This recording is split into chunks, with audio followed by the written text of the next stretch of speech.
Good afternoon, everybody. Welcome back to the Thomas Freeme TV and podcast show. How has everybody been, man? How you doing, man? I know it. It's been a minute, and I don't have any excuse other than the fact that my plate has been full, full, full. I've had a lot on my plate, as you guys know if you've been following me and listened to me for a little while. Then man, that I'm trying to build a 501c3 nonprofit and but that's a task in itself. So I have about 6 or 7 full-time jobs that I'm trying to juggle, and being a podcaster is one of those. And being a podcaster, trying to reach a large audience is a full-time job in itself. All the editing, recording, all the marketing. I do everything. I do everything. So I do try to produce good shows. I just don't want to put anything and everything out there. you know I want to put quality out there. So uh thank you all for who has stuck by me and helped me grow. Aside from the couple little months that I've taken off to get situated with things, the podcast is still growing. Unbelievable, man. Singapore, wow, grown 8% in the last 2 months. Really, really growing fast in Singapore. Love you guys. Thank you guys for the love and support. Please keep it up.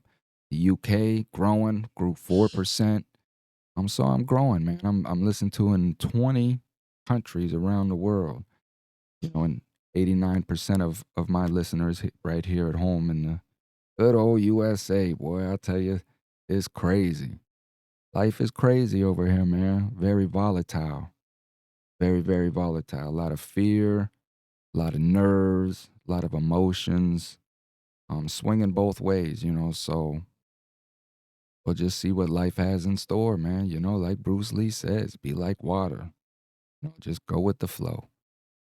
Be shape shifting and just form to whatever glass you're in. So with that being said, got another great show coming out as promised. This is the first episode to the interview with Samuel Doolin. Very long form interview discussion. I believe about 6 hours of discussion I got to go through. And yeah, we're just talking about Samuel Doolin. And if you're not familiar with who Samuel Doolin is, it's a very easy Google search, but I'm going to go ahead and read you an article from Newsweek. This article was published December 29th, 2023, and the title reads Capitol Rioters' Brother Jailed for Machine Gun Possession. Big scary words.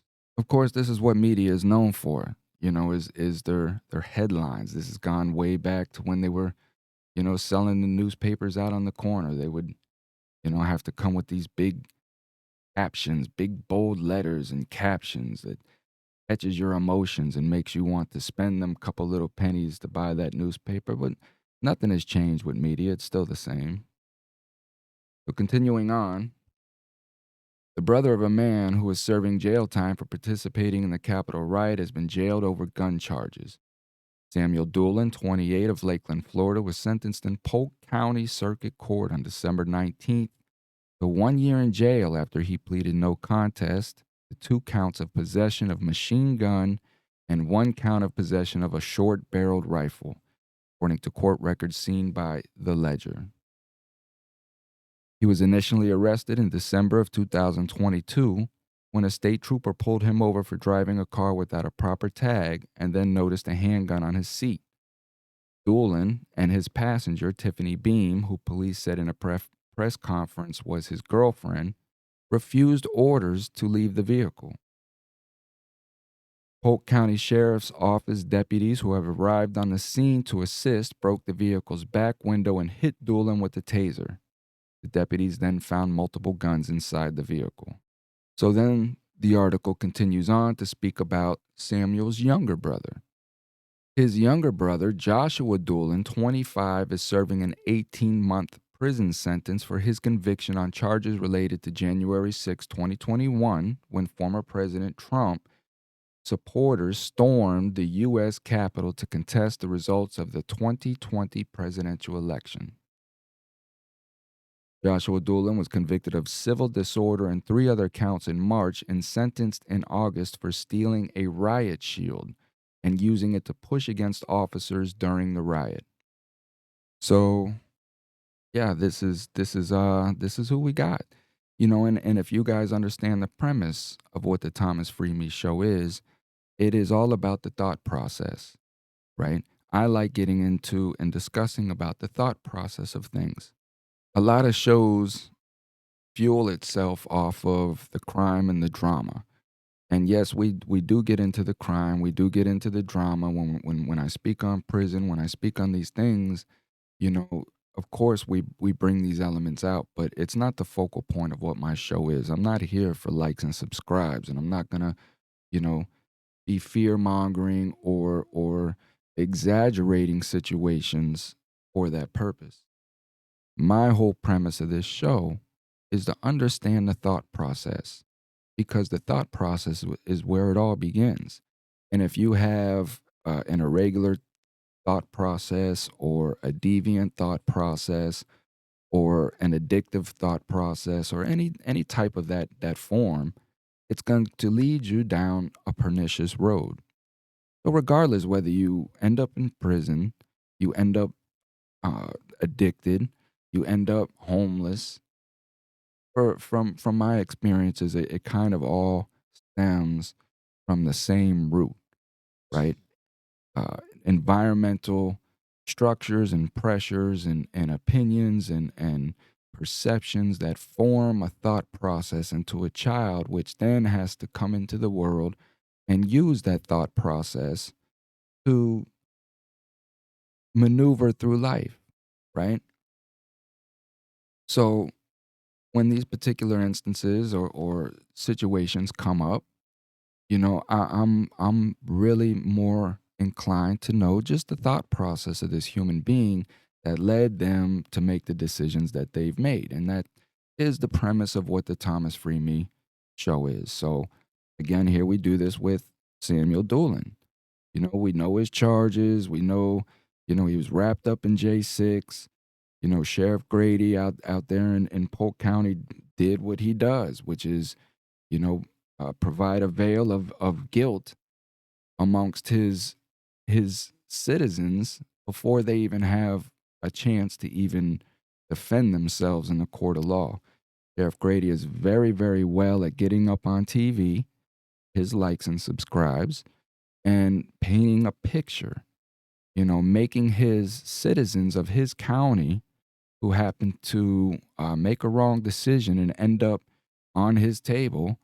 He loves to embarrass these people. He loves to embarrass them. He loves to put them out and create a veil of guilt so that these individuals have really no opportunity but to take a plea deal. Again, this is what it all results to is they don't want individuals going to trial. They just want you to come in, sign a plea, and move about your business. And Sheriff Grady plays his part like a true chess player in that game. And here's where it started. A 27-year-old man was stopped in the Kathleen area on State Road 35A, which is the Kathleen Road. He pulled into a neighborhood. He was driving a blue Chevy pickup truck without a tag. And when the trooper approached him, he wouldn't get out of the vehicle. He wouldn't talk to him. He said he didn't have a right to stop him. He said, I have the triangle on the back of my vehicle because it's a farm vehicle. I don't have to register it. You see what he did right there? You see what he did? And this is exactly what I'm talking about. He says one thing and then he says another. First, he says that as the sheriff walked up, that Samuel Doolin was completely uncooperative and wouldn't say anything. And then he turns around and says that Samuel Doolin gave him an explanation as to the triangle on the truck being a farm vehicle. Which one is it, Grady? The trooper noticed the butt of a firearm, so he retreated back to his car because this Samuel Doolin was not cooperating and asked for assistance. At approximately 6:25 a.m., The Florida State Troopers were conducting a third shift patrol when Trooper Green spotted a 1985 Chevrolet driving on the road. The vehicle was immediately noticeable to troopers due to the fact that it had no license plate displayed. Although at first glance this seemed to be a routine traffic stop, but it quickly escalated into a near-death encounter.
Okay, open the door.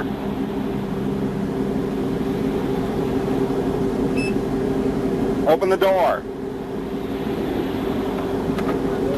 What's that? What's up, sir? I noticed you don't have a tag on your vehicle. Okay, if I need to talk to you, I'm going to open the door.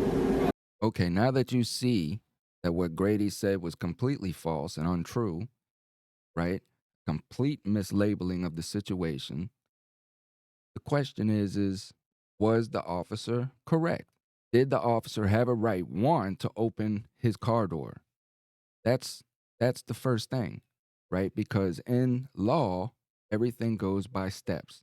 The officer stops the individual is a process. Once that officer makes the determination to pull over a United States citizen, right? This begins an investigation. This begins a process because you're dealing with the United States Constitution and the rights of American citizens.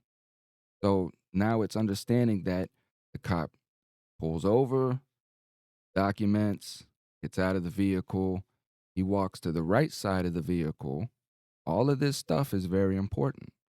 He walks to the passenger side of the vehicle, and the officer then opened the door.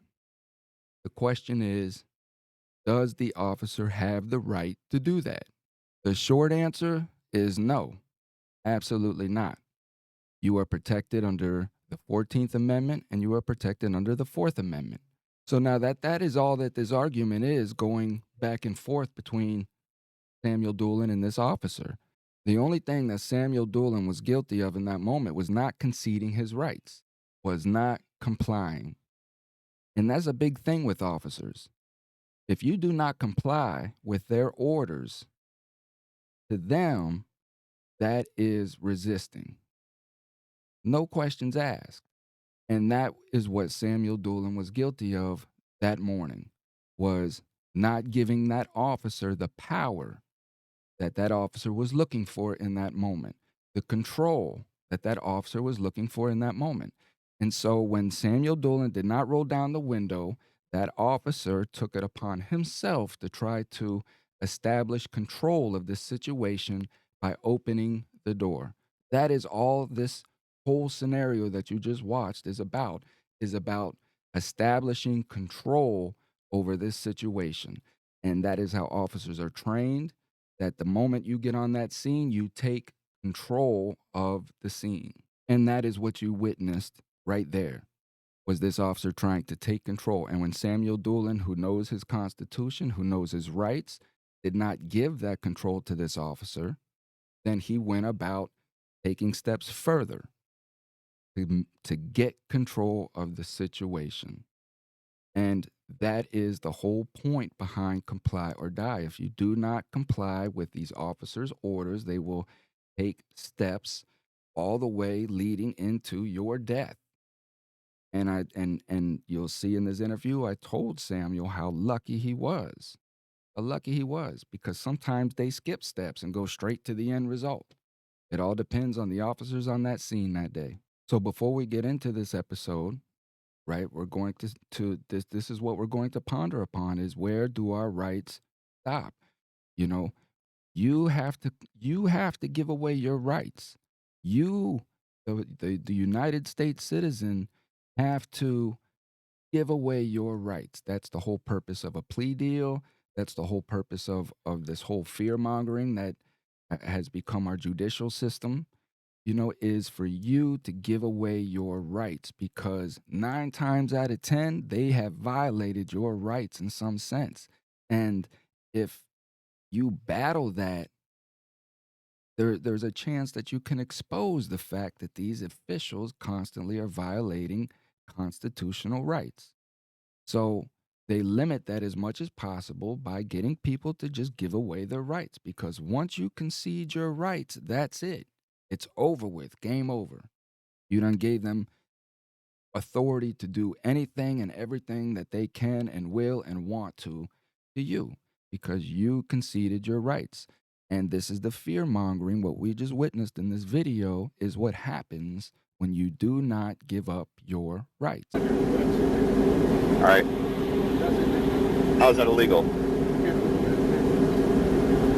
How is that? Please tell me how that's illegal. I need to talk to you to identify you. The driver of the vehicle, Samuel Doolin, identified himself as a sovereign citizen, and during the traffic stop, he became verbally aggressive towards the trooper, asserting that providing his identification was illegal and that the trooper had no authority to request it. I need it. I don't see a tag on your vehicle, like I said. After several attempts to request Mr. Doolin's identification, the trooper notices that there is an assault rifle inside the vehicle within arm's reach. Unfortunately for the trooper, he was not aware that the weapon has been modified to function automatically. What's up? Let's talk back here. I don't know what this squirrel's gonna do. Alright, so obviously there's no tag on it, right? So I stopped to question him. I go on this side, because that's where I do my stops. And he didn't roll over and go down and did this. He's like, no. So I opened his door up. And it's like, what you just did was illegal. I said, no, it's not. I'm trying to talk to you. I told him what was, that he didn't have a tag attached to the car, right? He said, well, it's a farm vehicle. You don't see the stick, the triangle? I said, okay, well, let me get your identification. It's like, I have it, but I'm not going to give it to you. And I can see a signal 0 sitting in the console. Alright, so... Okay. That's cool. Alright, so we're going to jerk him out of the vehicle. Yeah, he's not complying. We're going to get him out of the vehicle. He doesn't want to ID himself. He does. Alright. Other troopers responded, as well as sheriff's deputies.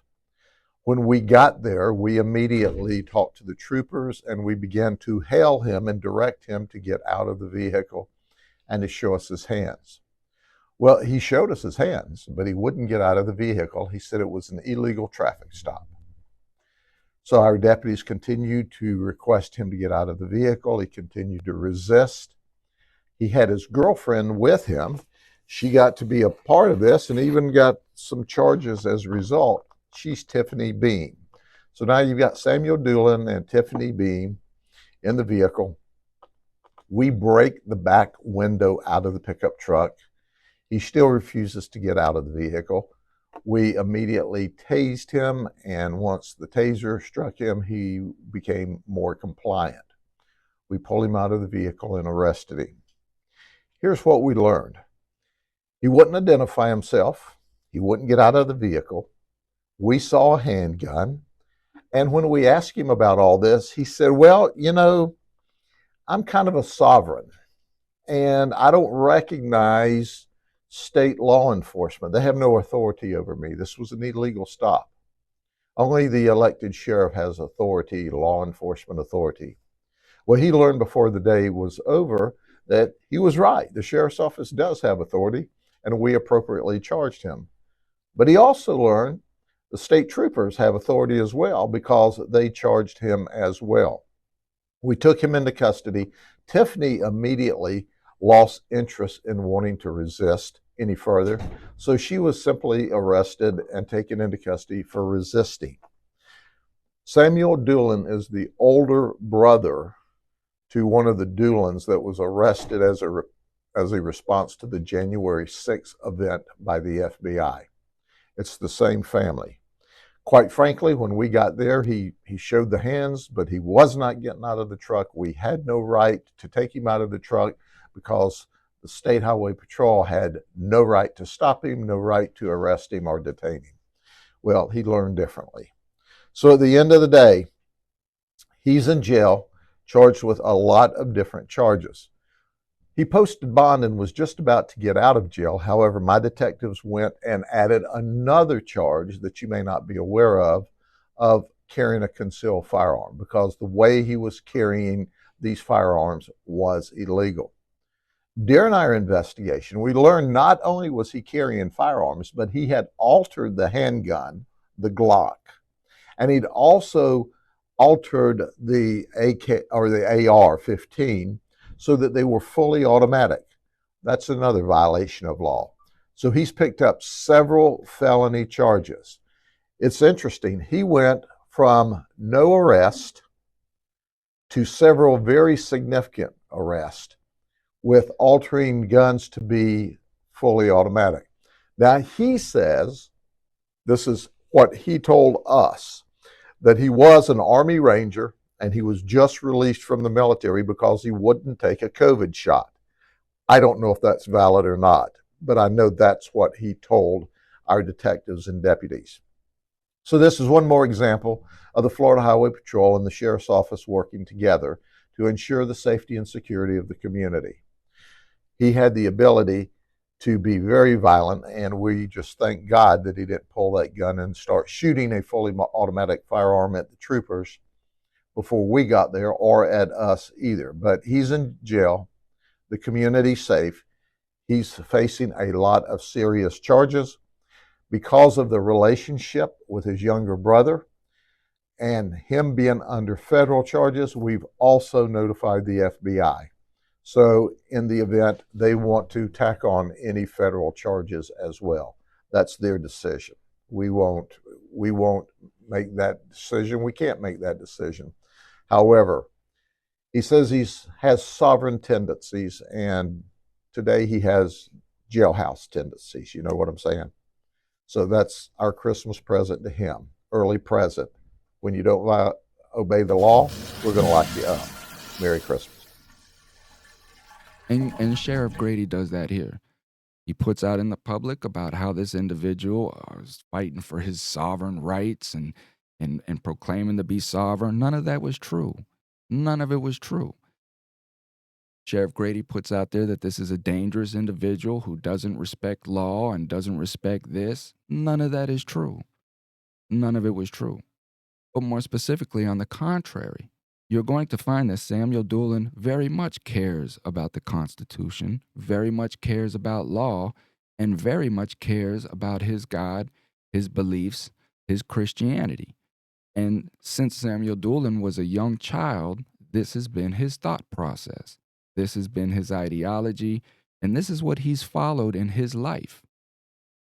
Right or wrong is up to another person's perceptions and opinions, but for Samuel Doolin and his thought process, he was doing what he believed in. Period.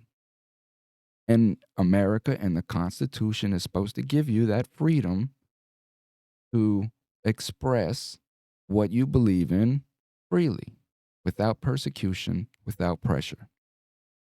That's what the Constitution's supposed to be. So with this episode, we take Doolin back to his childhood. I want to, understand how you grew up. What kind of area did you grow up in? What was the environment? What was the economy like? Because this again forms your perceptions and your thought processes.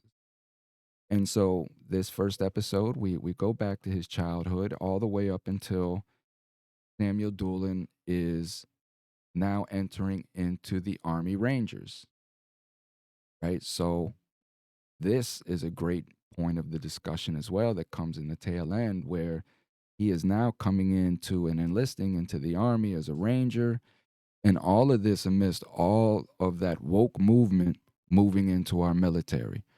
And Samuel Doolin was part of that. So he goes into explicit detail of what was going on in basic training and all of this during this whole woke movement for those that are interested in that. So great discussion. It's about 45 minutes, part one. There'll probably be about 4 or 5 parts. So as always, please enjoy the conversation.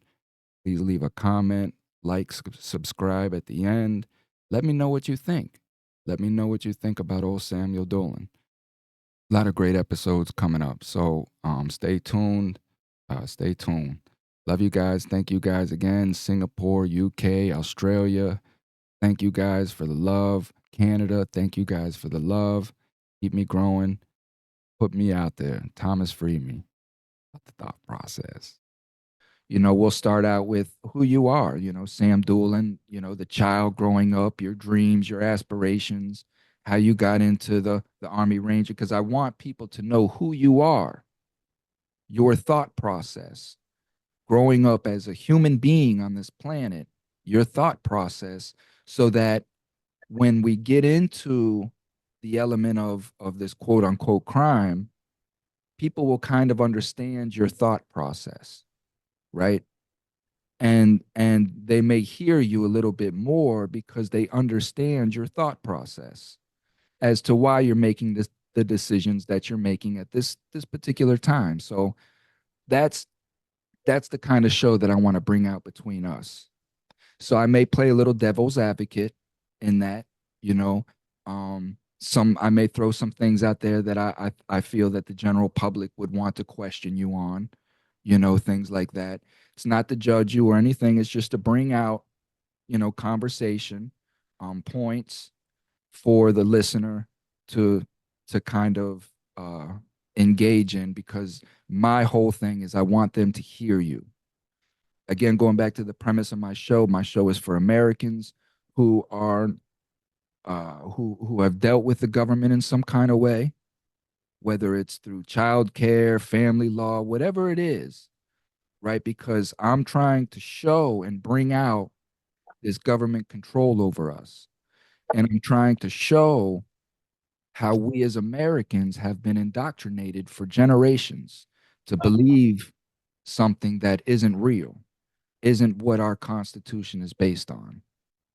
So, and then at the end of the day, you make a choice. A big thing of mine is we don't live in a land of freedom. We live in a land of compliance.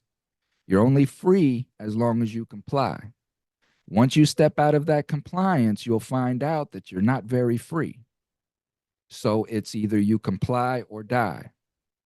And in your situation, you're a very lucky man, especially dealing with Polk County Sheriff, because they have that mentality that if you do not comply with me, I will kill you. That's the end result. Just in particularly, you were tased that day versus shot.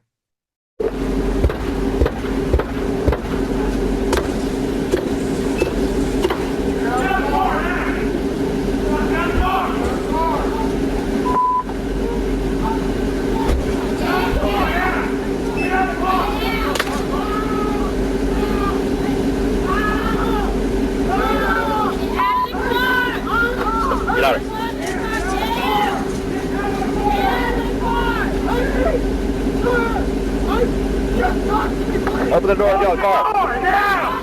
Open the door! Open the door!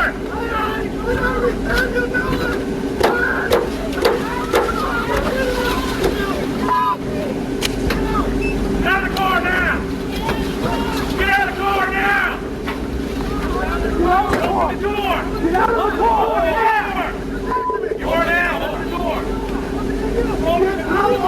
Right now! Open the door!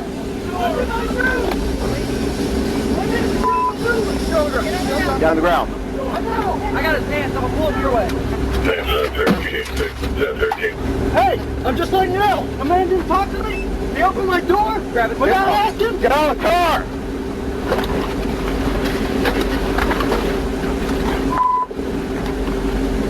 David on 13, 6 from 15. Get on your feet! 13. Put your hands behind your back! What was my fault? Resisting! I'm not resisting! You're resisting! Put your hands behind your back! Am I under arrest? Yes! Okay, under what crime? What crime? First.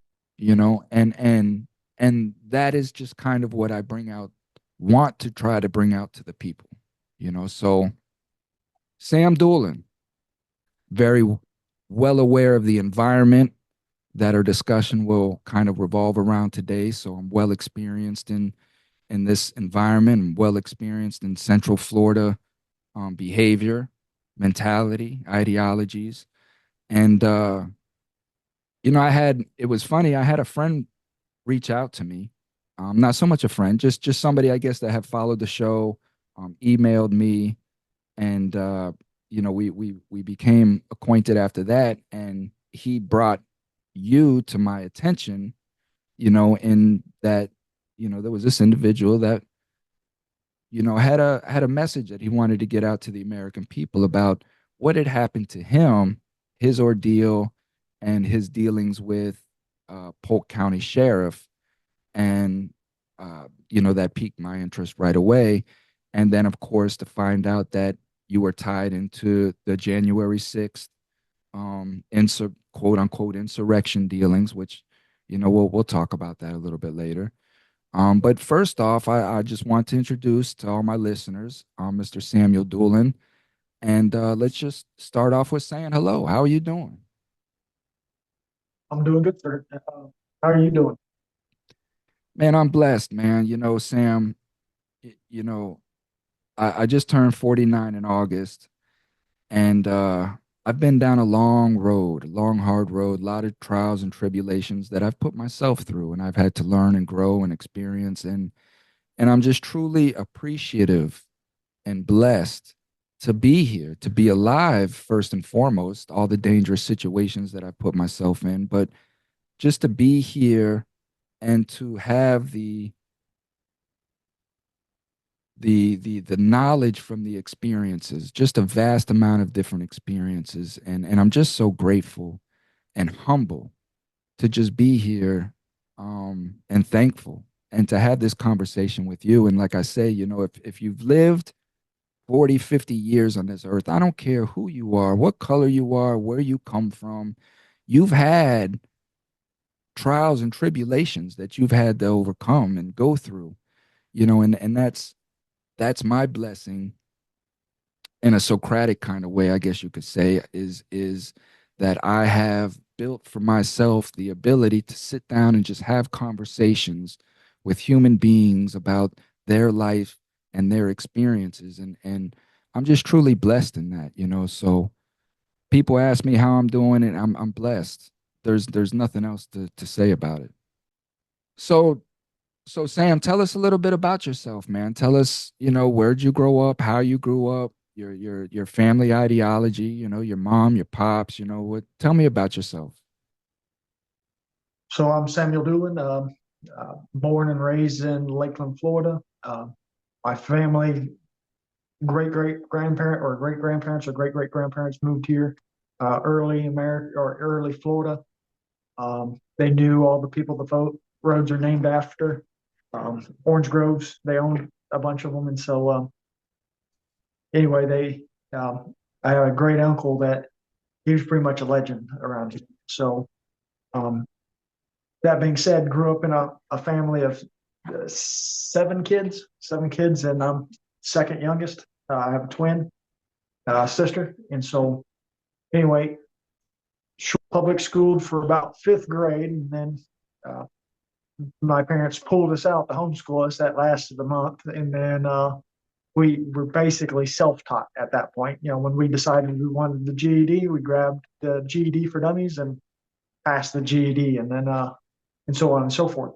for us, me and my younger brother anyway. The older kids got through all the education stuff.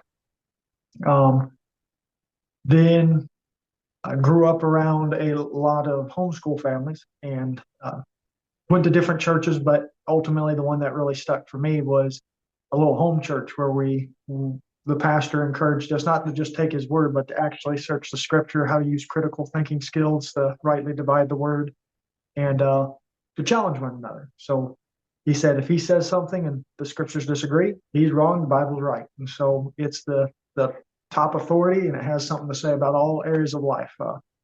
Um, and so that's kind of my upbringing in a short version.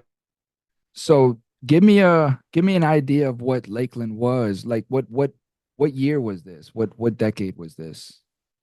Okay. Um, so I was born in 1995. Um, and so, I'm 29 now. Uh, and so that's kind of the time frame. I've been there all my life. The only time I left was in 2019. I left for a while in the Army. And so other than that small stint, I've been in Florida my whole life, in Lakeland, Florida my whole life. For the most part, talking to my great uncles and everyone, it depended on where you were, but most of that Kathleen area, that Orange Groves and people like that were just hospitable, almost kind of like North Carolina folks. Go up in the mountains where they're real hospitable, you eat with them. Um, that's just kind of the people around there. And so they take care of one another. Someone has a baby, they take food to them. Very close Christian group. And so that would be kind of it, real down home, almost Andy Griffith style, just a little bit. Would you say that it's very conservative? Yes, very, very conservative. God and country kind of deal. What do you call it? Yeah. So Family values, that kind of thing. yes, yes. So, as stated earlier, I grew up in this area and I'll be 49. Mid 90s, 95, when you were born, I was already in the thick of things. You know, um, we used to go out to Lakeland every once in a while. And yeah, it was nothing but orange groves. It was nothing out there. You might see a house and then you may not see another house for another mile. Just southern hospitality, mid mid central Florida, and very, very I would just say stuck in their ways, just an area that again stands behind law enforcement 100% and stuck in their ways, and they don't care about change. They don't want to change. They want things to just remain the same out. And that's kind of how a lot of how it is in Central Florida, moving up into North Florida. So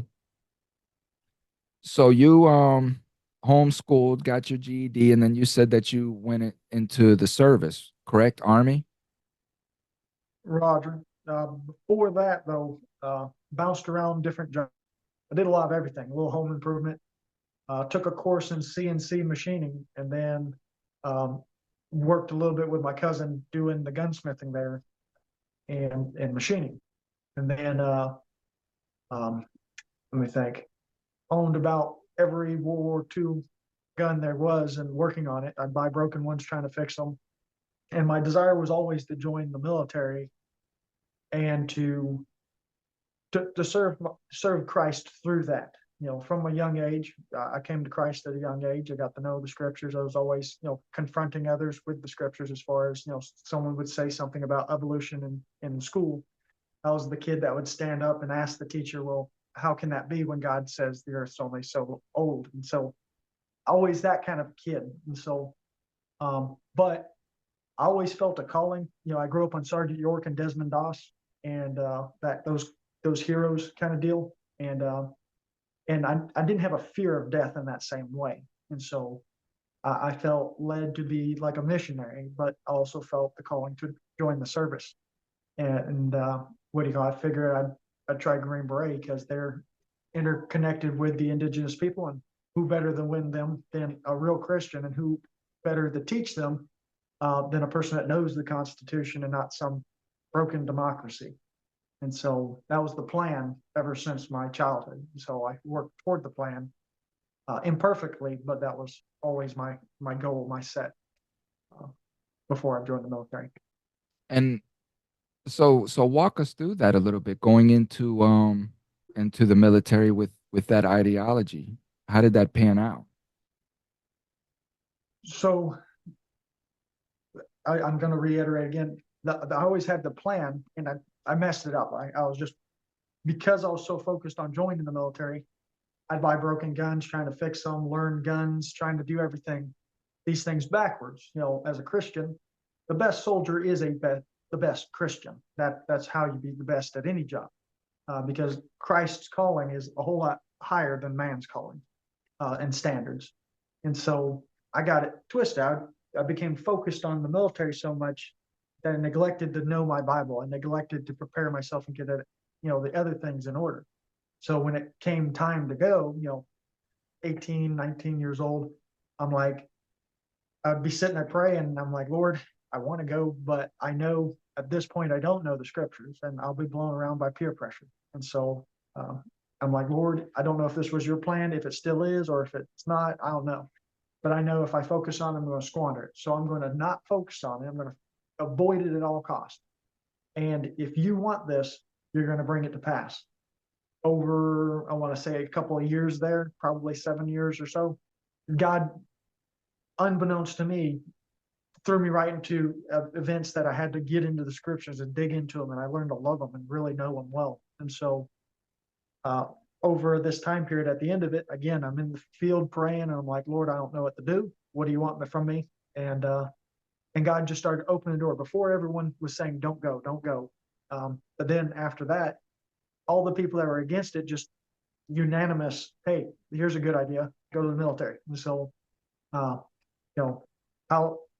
so that door opened, and I ended up going through it. God opened the door up, and I ended up back in it. And so how did that look with that ideology? In a short thing, it helped me a bunch, because a lot of military guys, we I don't know, maybe it's just my own thinking from old movies where they have older men playing the soldiers, but really the Army's full of kids. The reality is it's just a bunch of kids until you get to your higher ranks. But these are high school kids going straight into the military. They have no clue what they believe, other than what the government's handed them, and now the Army just hands them whatever your sergeant's teaching you. And so for me, coming in knowing what I believed, knowing what the scriptures said, not just having been a Christian, but now knowing the scriptures and a knowledgeable Christian, I wasn't really blown around by peer pressure. I kind of already knew what was coming because I was preparing. I've seen military documentaries. I'd studied it my whole life. Just that kind of was already impressed upon me. Mistakes, what not to do, other people's mistakes I learned from, and stuff like that. So it was definitely different, especially right when I got in. Trump was out, Trump was getting out, and the whole liberal progressive movement was a go. The whole use them as guinea pigs kind of thing. So pushing, intermixing females in the infantry units and making them force them all together, really destroying basic training is what that ended up doing. Not because of the women, but the liberal policies that came from. And so we had So you were several in the mix. You were in the mix of all of that. Yes, worst. It just kind of frying pan pot. It just kept going, and so I'm like, well, I'll be glad when I get over this. Nope. Next thing. So we had a bunch of drill sergeants in our company. By the end of it, we had 4. If I'm 4, and some of those were probably actually the captain and the lieutenant acting as sergeants, because all the drill sergeants were bailing because people were getting fired, sharped, if you know what that is, sexual harassment. They had wrecked so many people's career in my class. They shut down the base because of the girls in my class and just all the stuff going on. And so, and I'm not blaming the girls, because the politics mixed into my class, and other people's classes probably have the same. But the Army has a thing of block it out, close it off, don't let the outside world know, trying to make everything look good, hyping up numbers by filling the class with Green Beret, Ranger, and airborne contract guys, and then a few females. That way, if all the females but one made it, or if all the females failed but one, they could just say the class of this many, not mentioning how many were guys and girls, and buffer those numbers up. Standards were different. You know, everyone's saying, well, the standards are the same. That's a lie. They're not. It just, I'm not hating on the females. Like, I tried to make sure, I'm like, it's not their fault they got pulled into this. But, you know, I'm going to help them the best I can, but I'm not going to lie about what I believe about the scriptures. And so that was the beginning of the problems. COVID hit right as I was leaving basic training. And so the whole 6 feet, the drill sergeants were mocking it because they knew it was a joke, but they had to follow it. They're not going to lose their job over it. And so we're living on top of each other in the barracks rooms. I mean, it's a joke. And so shutting down the DFACs, just doing some crazy stuff. And yeah, so that was basic training. We getting into things after that.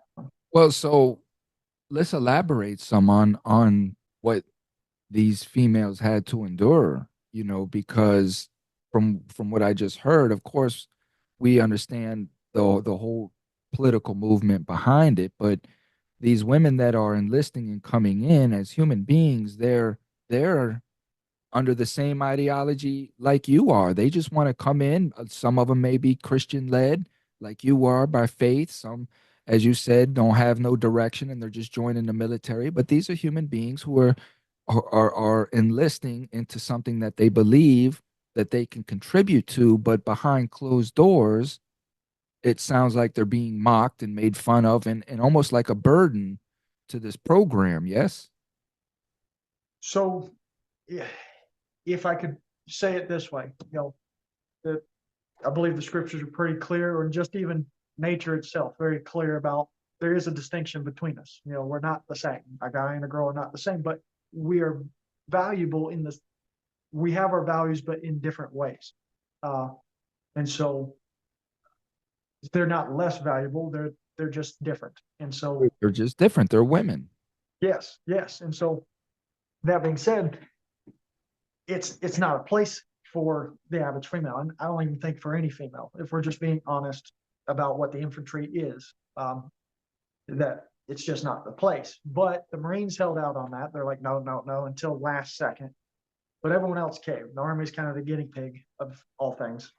And so that said, I'm not blaming the females. Again, most of them go through government schooling, public schooling, and they're pushed on the feminism, you know, feminist, what do you call it, agenda, this political agenda, basically getting them to believe something that's just not true, that working for the man is somehow more satisfying than raising a family that is yours and spending your time with your family.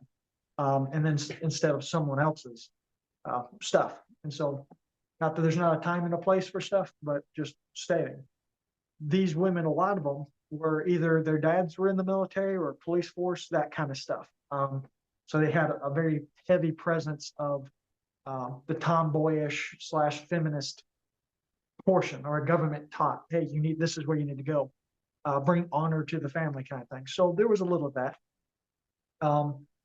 Most of them were pocket soldiers, and kind of comically. I mean, I don't think they would take offense to that. They were all small. There was one tall female and then one average size, but the rest were really just tiny, kind of comical. We had a girl who had a size 4 shoe. It was pretty entertaining. And so they mixed them. They didn't just, hey, here's a barracks room, the female company or platoon, and then all the males, and you just work in the company. They made you mix them, and so that it's against nature. It's against good order and discipline. It's against everything that makes a unit strong. And that's not ideology. That's just fact. When you look at the numbers, it just doesn't produce the best quality when you start mixing them, because there's too many problems that come with that. And so they did that. They forced it upon the army, the generals that cared more about the money or their perverse ideology, and we're going to force it contrary to, again, good order and discipline. The lower sergeants knew that. They were putting female drill sergeants that were not infantry in charge of infantry. And that's demoralizing to men. A lot of these female drill sergeants couldn't carry the pack. Like everyone tries to hype up, I had a female that I would go to war with more than any guy. Then I'm saying you do not have any men in your company. It'd be one thing that I trust her to say more than any of the men in my company, you do not have any men in your company.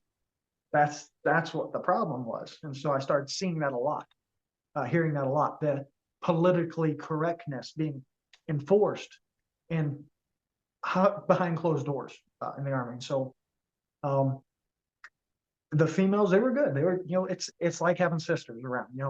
The drill sergeant females were acting like what do you call it, Boy Scouts or the den mother kind of thing. It was kind of entertaining, and it is what it is. You get what you can out of it. You're in a bad situation, but it does kill the morale. It does lessen that masculine, get after it, fervent thing that you need or aggressiveness that you need for infantry. It killed it. It wasn't a thing. Like you might, okay, you're a good football, soccer team, but it's different from being encouraged by a 6'8", barrel-chested freedom fighter he's not having to cuss and spit to try to act masculine.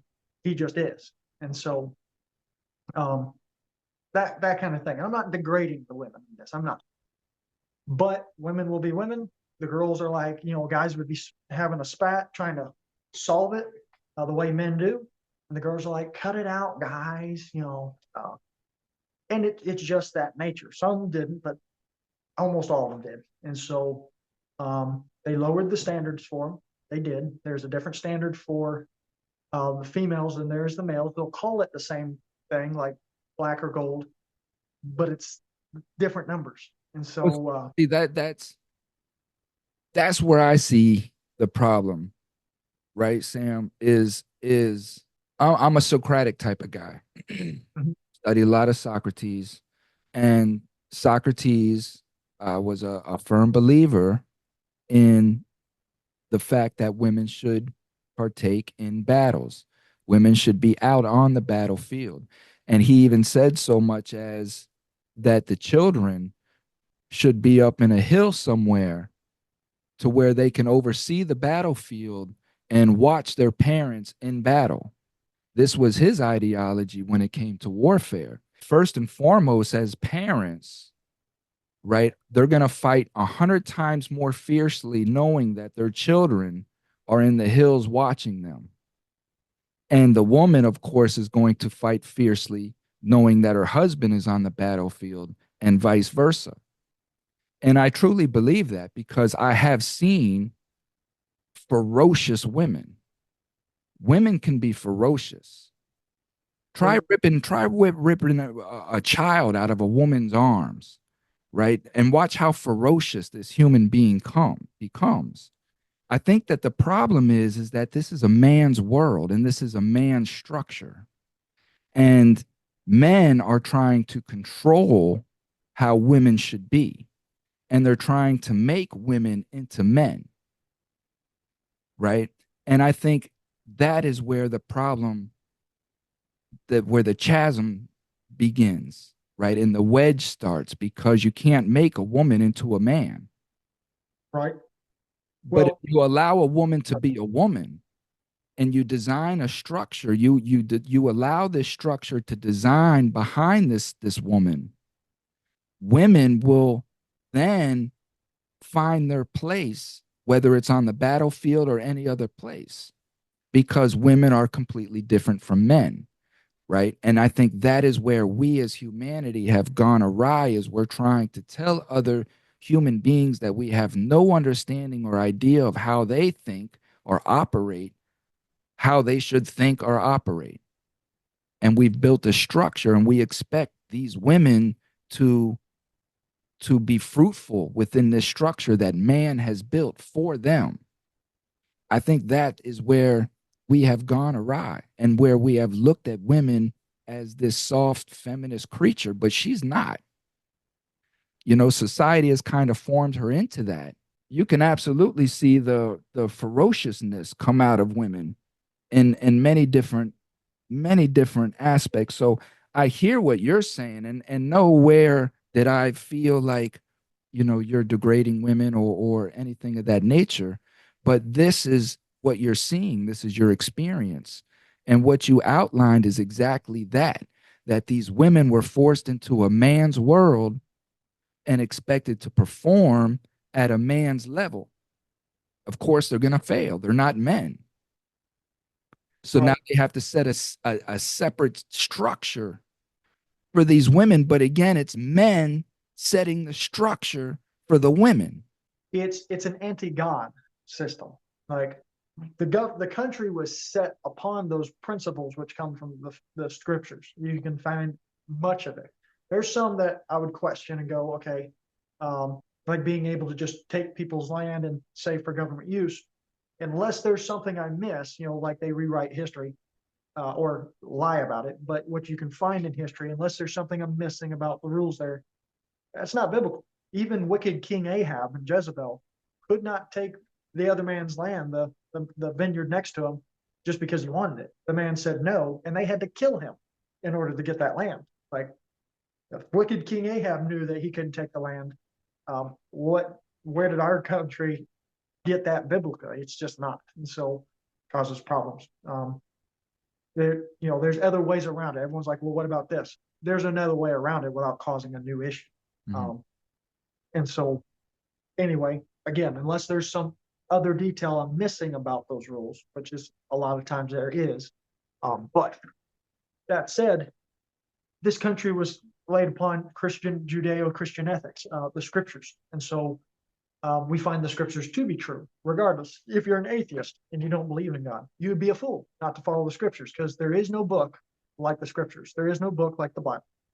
It tells you how to live. It tells you it tells you history. Atheists, they use it. They use with their finding. Archaeologists use their finding to attack scriptures. But back in the 80s and the arguments they're using now, back in the 80s, they were using different arguments, but using the Bible to find stuff, and then they'd try to attack the Bible, and then they'd find new evidence that proved the Bible more right. They have to change their argument, and they're just always changing. And so, that being said, the scriptures is very plain about different roles, the way God designed us. So there is, we say men, there's men just, arrogant men, ungodly opinions or worldly thinking. Then you've got the government. Government will be God. It tries to be God. If it's not a servant, it's going to try to rise to the highest thing. And it can't do that if there's another authority, which is the scriptures. And so if we have subject matter experts, or what do you call it? The expert, the judge, the lawyer, these are experts. They have all the knowledge. And who are you, oh man, to say anything against it? Unless the scriptures have a higher authority. And so that's where the school system has always tried to dog it. And now they're saying, well, what's your religion? What's your religious preference? It doesn't take precedent anymore. It's subservient to government opinion. The government says what you have a right to. And that's what we're getting into a problem of. It's the scriptures is not paramount. It is not the authority. But you see a lot of anti-God people, comedians and politicians, that hated God or had nothing to do with Jesus Christ in the scriptures. But because of all that's gone on, there was such a heavy press of evil in this last 4 or 5 years that even them, they're like, okay, they see everything's wrong around them. What they've been in and comfortable with is now clear that it's evil. And so they're like, let me seek truth. They're not looking for Bible. They're just seeking truth. And they run into the Bible. They're like, I hated this thing, but now I'm looking for truth. I'm running into the scriptures, which I didn't expect. And so it's true whether someone agrees or not. It's not a blind faith. It's a logical faith. It's a provable faith, the things that it states. That said, females in war, I would disagree. I agree in some things that Socrates says there, but like a woman's going to fight for her children. That doesn't mean I'm putting her on the front lines with my men, because now you got men that are worried about females. They can't fight as a brotherhood. That there's a difference in their unit. A military versus a civilian force also is different. Men are fighting for the women because if they lose, the women are behind them. The women are going to fight for the children because the children are with them. And they're the nurturers. It's a different role. Men are to be masculine. They learn, children learn the respect and different things from the father usually. And women are tendency to be a nurturer. And it's just the roles God called us to be. It's the symbol. He's trying to make a picture of him and his church. One's subservient, the other one is in authority. And so it's like a sergeant or a specialist versus a corporal. They're equal, but one has to call the shot. Someone's going to call the shot. You can't have two masters. There's no such thing as being equal in authority. Like you've got to be able, one has to have the preeminence to say, hey, we've talked about it, but this is the final decision, casting. And so, and that's just the way it is. And so, and it works. That being said, there's a lot of females that have been taught by government. Government hates God. And so it's always going to undermine that thinking. We get into the females in there. They had been wrong. Again, they had been lied to by either their parents or the school system or whatever, or they did it themselves or they don't know. I don't know what it was, but however they got there, a lot of them were good-hearted people. And so I would try to talk to them anytime I got the chance, as far as like just truth and different things. I try to help them in military knowledge, and when we were trying to make a standard or ruck or something, they'd be falling out. I'd get behind them and I'd just push on their ruck and just force them to keep on going unless they just absolutely said, no, I'm not going anymore. Just help them through, because I'm like, it's wrong that they've been taught or put in this situation for political reasons. But since they're going to be here, I might as well help them get this under their belt, give them the best chance. And so, again, I don't hate women. I'm not a male chauvinist. I'll call men out. I'll call females out. It's a different deal. One, I'll be a little more tender toward. But all that, the biggest problem is the government leadership, and not just government as a whole. Government is good when used rightly. Right. But government in our system is a servant, but it acts like a leader, like it's some other country. Every other country has authorities over them. We are the authority in America, but that's been perverted ever really since Civil War / World War II. You see the mindset start to change, and then going from servants to the authority. And so, and that's where we're having a lot of problems. The Army's supposed to be small. Like, I get we're trying to be, the UN's police force, and there might be good things we're doing, but we become a terror overseas. We become problems. We make our government so big that it can't be controlled, and in the end, it's going to destroy itself. Small government, small army, because we were supposed to have a people, citizen soldiers. Right. The people were armed. The people were just as armed as the military, if not more, better equipped. The military's only real job was to maybe keep a navy and officers to train the militias, to be in command. That way everyone's on the same page if war comes. Really sending us overseas is really where a lot of that mental change and that idea that you're not the leadership, you're not personally responsible for civil duty. Someone else will do it for us. Our politician, we just send some guy we don't know out there and said, Bob, we do know from church, some random guy. The police will protect me instead of, no, I'm going to go help my brother over here. Right. That kind of thing. And so I might be getting into the weeds, but there's a lot packed into that. What you're explaining is the dependency that we were indoctrinated to believe that we needed.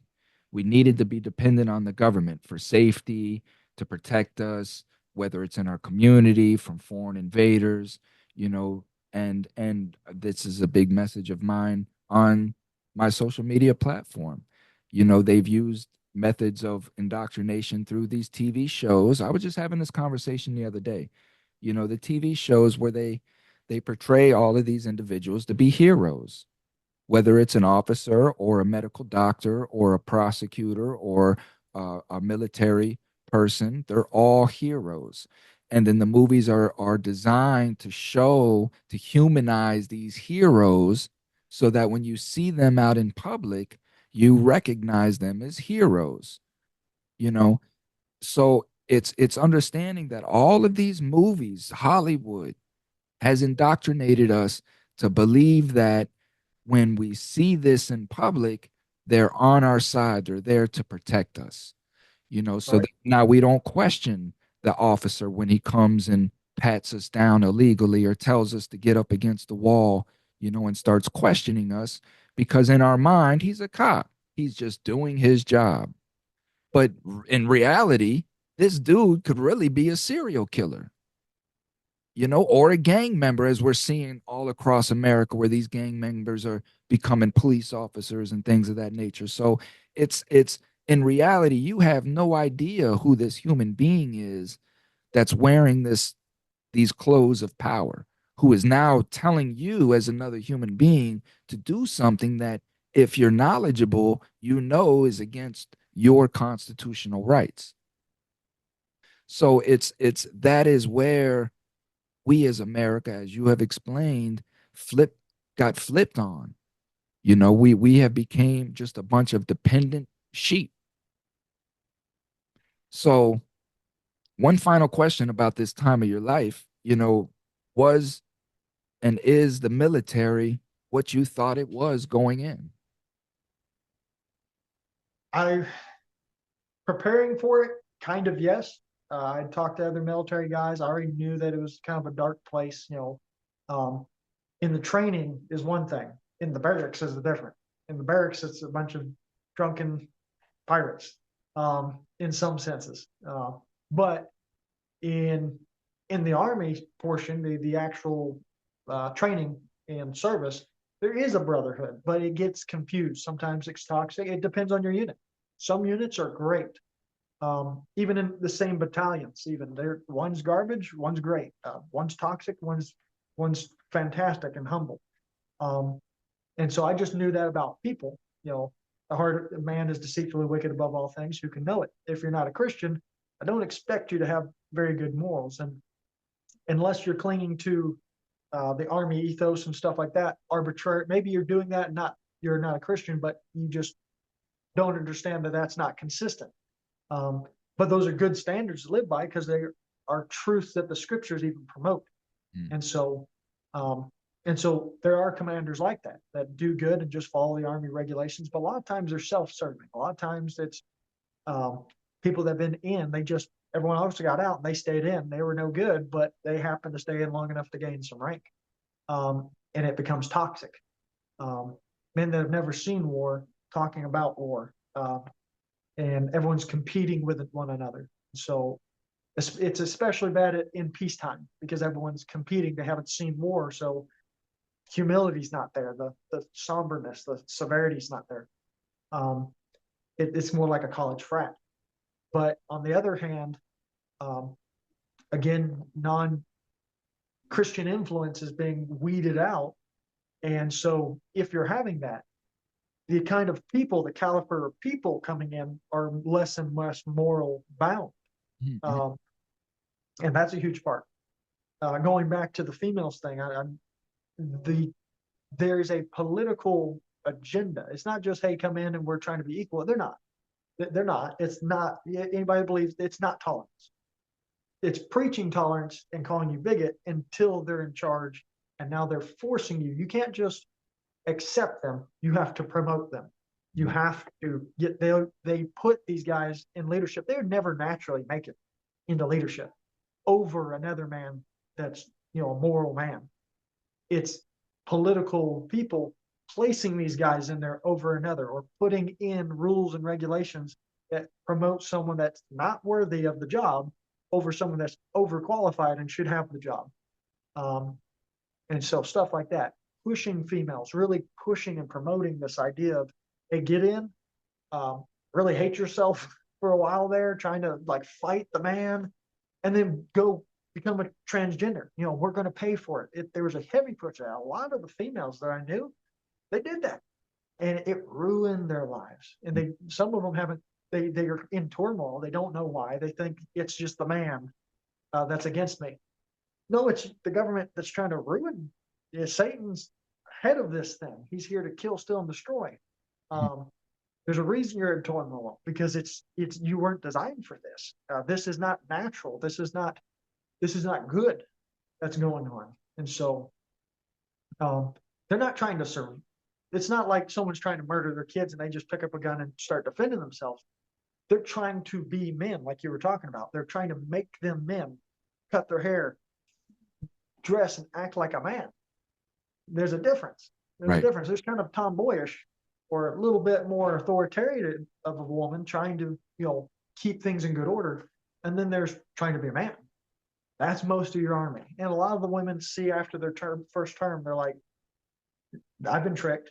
And they get out and they have a great family. They have their benefits and stuff, and it's good. Like, I've seen good come up. So I'm not hating women that come in the military. Right, wrong, indifferent. That's not where the problem lies. It's this government God thing. It's what you were talking about, the people being set in their ways, that uneducated. They don't know God. And the ones that claim to know God don't know the word, and they don't know their constitution. So to say, thank you for your service, not knowing what that even means, not knowing what the guy is. He that's a police officer, if he's honorable and he upholds the Constitution, he's worth double honor. He deserves his honor. But is he that guy?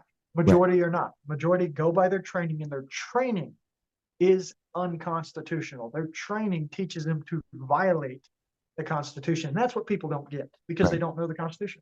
They've been indoctrinated, like you were telling.